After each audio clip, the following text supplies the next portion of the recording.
भारत में कई सारे किले हैं जो भारत की वीरता को प्रदर्शित करते हैं।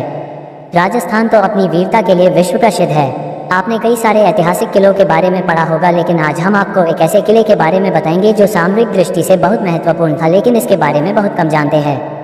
हम पढ़ेंगे परमाणु शक्ति नगरी पोखरण के किले के बारे में। आगे बढ़ने से पहले चैनल की सब्सक्राइब, लाइक, शेयर जरूर कर देना। तो आइए शुरू करते हैं आज का वीडियो। पोखरण का किला पश्चिमी राजस्थान के प्राचीनतम किलों में से एक है। जोधपुर और जैसलमेर राज्य की सीमा पर अवस्थित होने के कारण यह सामरिक दृष्टि से महत्वपूर्ण था। इसी वजह से यह दुर्ग दोनों राज्यों के मध्य संघर्ष का बड़ा कारण बना। लगभग 90 वर्षों को छोड़कर यह किला जोधपुर राज्य के अधीन रहा। अल्पकाल के लिए यह राव मालदेव के समय सुल्तान शेर शाह सूरी के समय दिल्ली सल्तनत के अधीन रहा, जिसने राव मालदेव का पीछा करते हुए पोखरण पर अधिकार किया और अपना एक थाना यहाँ स्थापित किया। कुछ समय के लिए यहाँ मुगल वंशी औरंगजेब का भी अधिकार रहा। बालागढ़ के रूप में जाना जाने वाला पोखरण किला 14वीं सदी में निर्मित एक प्राचीन किला है। यह स्मारक थार रेगिस्तान में स्थित है। यह एक प्राचीन ऐतिहासिक व्यापार मार्ग पर स्थित है, जहां से मसाले, नमक और रेशम का फारस और अन्य देशों को निर्यात किया जाता था। यह राठौर वंश के चंपावत शासकों का किला है। किले का गौरवशाली अतीत और इतिहास भारत तथा विदेश के विभिन्न भागों से पर्यटकों को बड़ी संख्या में आकर्षित करता है। यात्री यहाँ सुंदर लाल बलुआ पत्थर का महल, पारंपरिक झरोखे तथा भव्य टावरों को देख सकते हैं। वर्तमान में ठाकुर नागेंद्र सिंह पोखरण व उनकी पत्नी ठाकुरानी यशवंत कुमारी पोखरण ने खुशी से आगंतुकों के लिए किले के द्वार खोल रखे हैं। यह किला मुगल और वास्तुकला के राजपूत शैली का एक शानदार उदाहरण है। किले में हथियार, कपड़े, चित्र और हस्तशिल्प के शाही संग्रह को प्रदर्शित करता एक संग्रहालय है। इसके अलावा यहाँ एक शानदार पुस्तकालय है, जिसमें महान राव बहादुर राजश्री ठाकुर चैन सिंह जी पोखरण से संबद्ध पुस्तकों का अच्छा संग्रह है। पोखरण के किले का निर्माण किसने और कब करवाया, इससे जुड़े अनेक मिथक प्रचलित है, किंतु इस बात को लेकर सर्वसम्मति है कि पोखरण किला का जो वर्तमान स्वरूप है वह इसकी स्थापना के समय ऐसा नहीं रहा होगा। पोखरण किले का वर्तमान स्वरूप एक क्रमिक प्रक्रिया रही होगी। पोखरण किले का इतिहास का पता लगाने से पूर्व हमें पोखरण कस्बे या शहर का इतिहास खंगालना होगा। पोखरण की विशिष्ट भौगोलिक परिस्थितियां निम्न भूमि जल की उपलब्धता, यहाँ की मिट्टी की भिन्न प्रकृति, मरु बालुका मिट्टी आदि है। मिट्टी के टीपों की अनुपस्थिति, चारों और चट्टानी क्षेत्र से निर्मित छोटा अपवाह तंत्र इत्यादि लक्षणों के कारण यहाँ निश्चित ही प्राचीन बसावट रही होगी। प्राचीन काल और मध्यकाल में दूसरे स्थानों की अपेक्षा यहाँ जल की उपलब्धता अवश्य ही काफी अच्छी थी।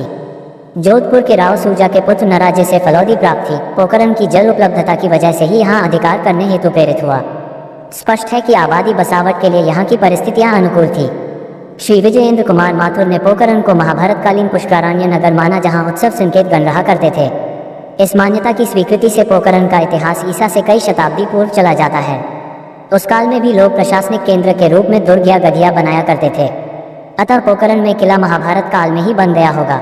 श्री विजयेंद्र कुमार माथुर ने श्री हरप्रसाद शास्त्री को उद्धृत किया, जिनके अनुसार महरौली दिल्ली के प्रसिद्ध लौह स्तंभ का चंद्रवर्मा और समुद्रगुप्त की प्रयाग प्रशस्ति का चंद्रवर्मा एवं मंदसौर अभिलेख 404-5 का चंद्रवर्मा यहीं का शासक था। जब शासक था तो उसका प्रशासनिक केंद्र दुर्ग भी अवश्य ही रहा होगा। पोखरण से प्राप्त 1013 के अभिलेख से इस क्षेत्र में पहले गुहिलों और फिर परमारों के वर्चस्व की ओर इशारा करते हैं। इसके बाद लगभग 3 शताब्दी से भी अधिक समय तक यहाँ परमारों का राज रहा। निश्चित रूप से परमारों के समय यहाँ कोई गढ़ या छोटी गढ़ी रही होगी। उस काल में परमारों द्वारा पश्चिमी राजस्थान में दुर्ग श्रृंखला बनाए जाने के निश्चित प्रमाण मिलते हैं। कालांतर में पनवार पुरूरवा ने नानक छाबड़ा को गोद लिया, जिससे पोखरण में छाबड़ा वंश का शासन प्रारंभ हुआ।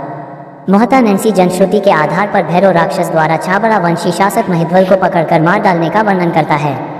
यह घटना 13वीं शताब्दी के प्रारंभ की रही होगी। इस घटना के बाद पोखरण भैरव राक्षस के भय से उजड़ गया। कालांतर में 13वीं शताब्दी के चौथे 5वें दशक में तंवर अजमाल जी ने राव मल्लिनाथ जी से पोखरण बसाने की स्वीकृति ली। उन्होंने पवारों यानी परमार के दुर्ग में आश्रय लेकर पोखरण पुनः बसाने की स्वीकृति ली। पवारों परमार के दुर्ग में आश्रय लेकर पोखरण पुनः बसाने के प्रयास प्रारंभ किए।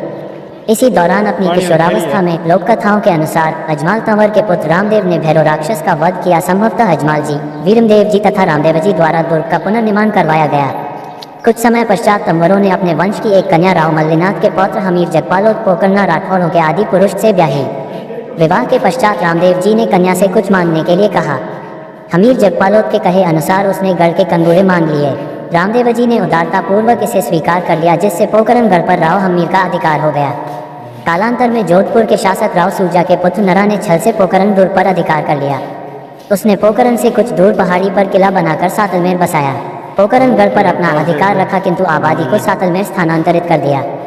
1503 ईस्वी के लगभग पोकरना राठौरों से हुए युद्ध में नरा वीरगति को प्राप्त हुआ, जिससे पोकरण सातलमेर दुर्गों पर पोकरना राठौरों का अधिकार हो गया।